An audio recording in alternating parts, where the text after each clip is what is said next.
All right, Matt, it is finally time for our main event of the evening. Jessica I taking on Cynthia Calvillo.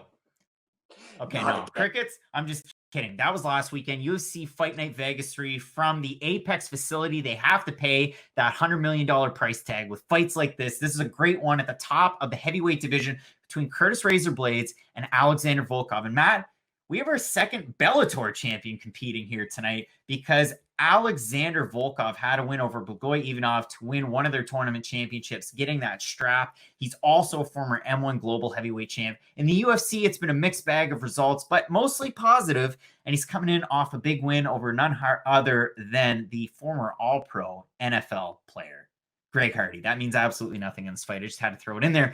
And on the other side of the cage, Curtis Blaydes, his only kryptonite so far has been marijuana and a guy named Francis Ngannou. And listen, he had a big win in that no contest that was overturned. But Francis Ngannou, man, you can't deny that guy's power. And if they matched up for a third time, it'd be hard to count Curtis Blaydes out. But Ngannou is just so good. And it's a shame for this fight because I don't really believe that in terms of title implications, there's not really much because you have that logjam of Cormier Miocic. They're going to fight in August.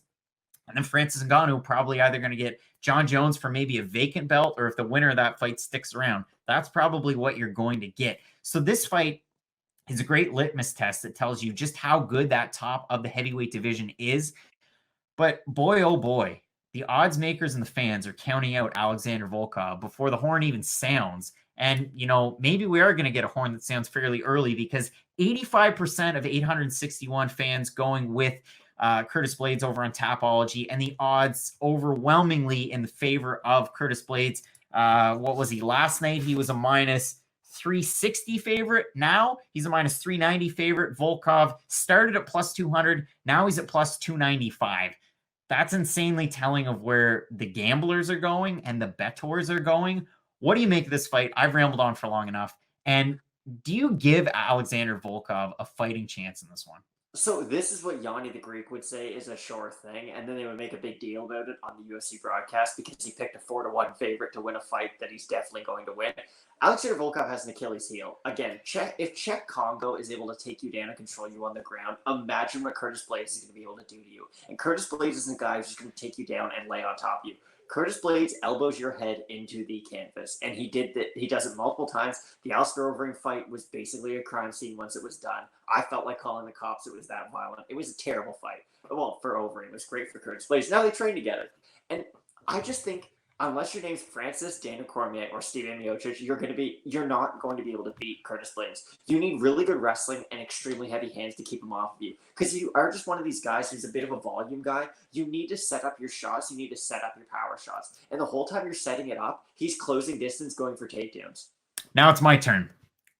5 feet less than a cage is a huge advantage to Curtis Blaydes and not Alexander Volkov. No.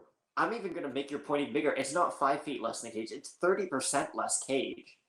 That's true. So, That's a good point. So 5 feet less from 30 to 25, which is a big deal. But like you said, the 30% difference, and you might think, well, geez, Craig, I mean, I'm looking at the reach stat, and they both have roughly an 80-inch reach. And yes, Alexander Volkov has a little bit more in height. That is a huge disadvantage in this fight because for Alexander Volkov to win, he has to establish distance. He has to take his time. He has to pick his shots. Like in the Derek Lewis fight, where he was doing very well against a power puncher until he didn't. For Curtis Blaydes, this is a huge advantage. He can come out the gates just absolutely pouring on the offense. And I would hazard a guess that being a 5-round fight, you would think a guy that's going to pour the pressure on, maybe that's not going to help him in rounds 4 and rounds 5. I don't think he's going to need them. No, exactly. I agree 100%. Volkov's a striker. He's not a puncher, if that makes any sense. I know that's more of a boxing term, but in boxing, you have guys like Francis Ngannou. Francis Ngannou is just a puncher. I know his technique is starting to get better, but those little leg kicks here and there. Yes, but he just has that power. That's something he had before he ever walked into an MMA gym. It's just something he was born with. Volkov isn't that guy. He's a really good striker. His technique's really good. He's able to work behind the jab, throw really good kicks. But you need distance for all those things. And you're fighting a guy who's just going to basically get his chest on your chest and try to take you down constantly. And let's be honest, it's not like Curtis Blaydes is a bad striker. Like, even if he did decide to strike with him for a round, even 2 rounds, and then work at his takedowns, I think he would have decent success just because we've seen that growth in his MMA career. At the start, he was kind of that Jake Shields wrestler where his ground and pound wasn't great, his jiu-jitsu wasn't amazing. He was just such a good wrestler, and he really relied on that. But as he's been training at Team Elevation, he's gotten so much better, and his skill set's really improved. His striking's now on par with a lot of his other skills. I mean, he knocked out Junior Dos Santos on the feet, which is pretty wild. Again, the wrestling set all that up because if you're such a good wrestler, every time you duck, your opponent has to react to it and drop their hands. And if you're a smart enough guy, which Curtis Blaydes seems to be, you can eventually kind of open up your striking through those takedown attempts. Again, I don't even think he's going to need that, though. You have a big, tall guy who can't really defend takedowns, and you're arguably the best wrestler in the division's history, other than Daniel Cormier.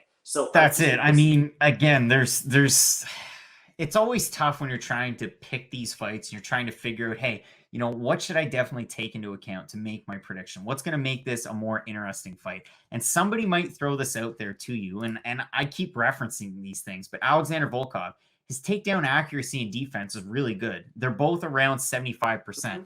They don't mean anything. They don't mean anything. Curtis Blaydes, his takedowns on an average of 15 minutes, he lands 6.63 takedowns.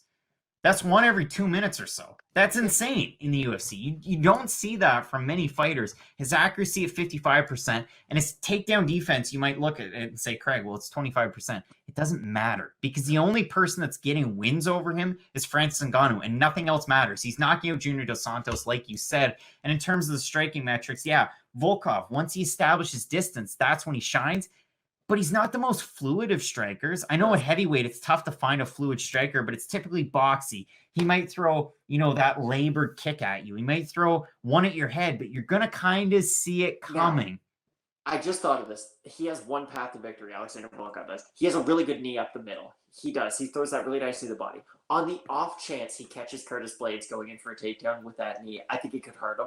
But other than that, I just don't see him really having that really like you say really fluid striker. Like Stipe Miocic, I think we could agree, is a fluid striker. Now, again, he's the greatest heavyweight ever, so he better be. But he's the guy who Curtis Blaydes have a hard time with because he hits really hard. He's a fluid striker. He has good takedown defense. Alexander Volkov has none of those three X factors working for him right now, and I think Curtis Blaydes, this is so much of a lock, it's not even funny. Curtis Blaydes by ruthless finish. I mean, unless Alexander Volkov comes in here in a bodysuit looking like Cyril Gahn, I can't see him getting a win over Curtis Blaydes. That's the next guy that I can see likely moving way up the ranks and maybe beating Curtis Blaydes. And I don't think he's going to come in here he's not going to come in here looking like Jorge Gurgel, and he's not going to be Bangkok ready. So the cards are definitely stacked against poor Alexander Volkov, both going with Curtis Blaydes. This is a great fight. This is one that you can't sleep on. It's a great main event. It's a great 5-round fight, and I'm really looking forward to it. Let us know in the comments below who you're going with as your pick. Maybe even let us know your lock of the night, because there's some very interesting odds with this card. I'm going with Blaydes. You're going with Blaydes. You're going to want to check out the rest of the playlist for the card. Matt, as we always say with Fight Night Picks, let's get into it.